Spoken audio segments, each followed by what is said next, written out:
Hi, I'm Sneha Viswas and welcome to our special report. Today we are diving into the world of electoral bonds and we'll uncover the top 5 donors in the controversial matter. But first, let us understand what electoral bonds are and how they work. Electoral bonds can be purchased from select branches of the State Bank of India and are issued in multiples of rupees 1000, rupees 10,000, rupees 1 lakh, rupees 10 lakh and rupees 1 crore. Donors can then donate these bonds to a political party of their choice, which can encash them through a designated bank account. The Election Commission yesterday uploaded data on its website that it got from the SBI following a Supreme Court order. This data is about which parties got how much donation and from which companies. If you want to access this data, I'll show you the steps. So now I'll show you how you can access the data. So this is the ECI website. It says eci.gov.in. Here under the media and publications tab, you need to click on media. Here you need to go down. You'll get press releases. Click on press releases. And at number 3, you'll get this. Public disclosure by ECI of the data relating to electoral bonds as supplied by the State Bank of India. Click on that. This is the press release where you will get a URL. Once you click on the URL, this window appears where you need to go to the electoral bonds. Click on this and here you can access both SBI Part 1, SBI Part 2 datas.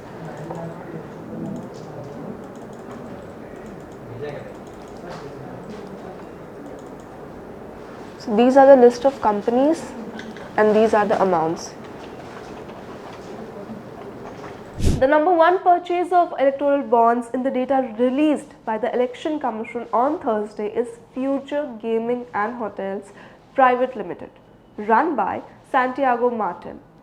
The lottery company has purchased bonds worth over rupees 1368 crore between 2019 to 2024. It would be quite interesting to note that the ED began a money laundering probe against Future Gaming in early 2019. By July that year, it had attached assets worth over rupees 250 crore belonging to the company. Having said that, it is also worth noting that Future Gaming is the only company to exceed the rupees 1000 crore mark.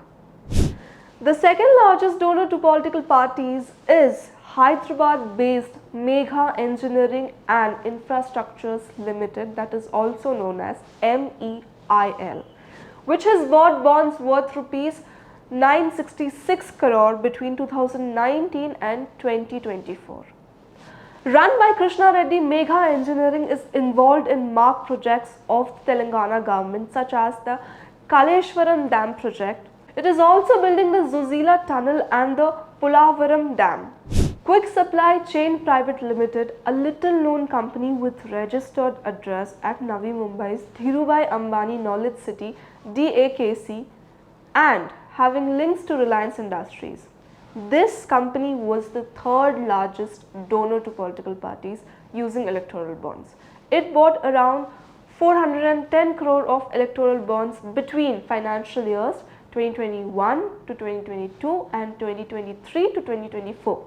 But here comes the twist in the story. Reliance said that the company is not a subsidiary of any Reliance entity.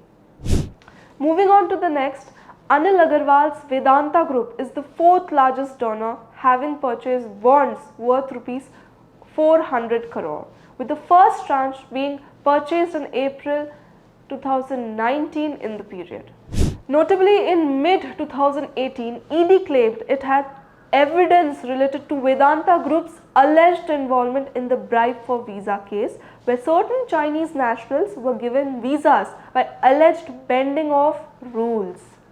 Kolkata-based Haldia Energy has emerged as the 5th largest donor under the electoral bond scheme, having donated 377 crore between April 12, 2019 and January 24, 2024. The donations were made in 337 tranches. State Bank of India said that the data pertains to electoral bonds purchased and redeemed between April 12, 2019 and February 15, 2024. A total of 22,217 bonds were bought during this period, SBI told the Supreme Court. Electoral bonds have not been without controversy. Critics argue that these bonds undermine transparency in political funding as the donor's identity is kept anonymous. There are also concerns that these bonds could be misused for money laundering and other illicit activities. Despite these concerns, electoral bonds have been extensively used, raising questions about the future of political funding in India. So, will transparency prevail or will anonymity continue to rule the roost? The debate continues, but what is your say in the matter? Let us know.